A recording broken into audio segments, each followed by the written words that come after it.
I'm Karen Hillen. I'm a virtual HR manager. I set up your business with HR systems and policies to create a profitable business. 3 top tips for recruitment success. Number 1, really be clear about what sort of position you're creating and that you're going to recruit for. Have a position description and be really clear about what that person's going to do in your business. It's going to make it a lot easier for you to create an ad and then advertise that role when you've got a position description. You know what you expect from that person, and the person applying for the role will know what you expect and if it's the job for them. Number 2, think about whether you need a permanent person. That could be full-time or it could be part-time. Or if you're not really sure, you might really want to think about you only need a casual, because you don't really know how many hours you're going to need for this position to start with. So a casual position could be the way you start off, because you're not really sure, and it might just be a few hours one week and it might be 20 hours the next week.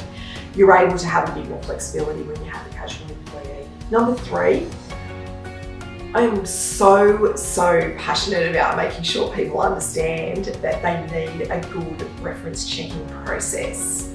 So many times people say to me, I don't reference check, nobody ever gives a bad reference, why would I bother wasting my time? You will be really surprised what people will tell you if you ask the right questions in a reference checking process.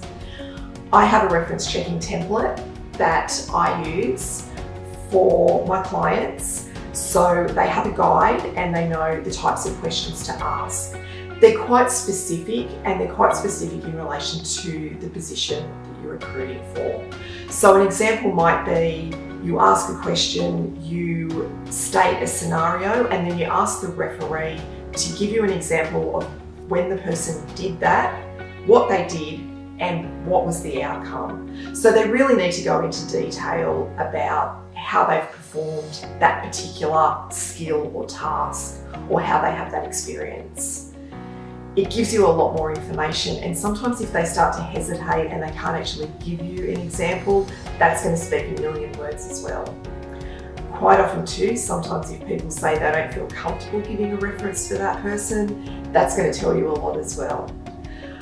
Really important tip as well, make sure you ask the person, in what capacity did you work with this person? Because sometimes people will actually put family members or friends details for their referees, and that person's never even worked for them. So again, if you ask those questions up front, you'll get a lot more reliable, valuable information to help you make a great decision.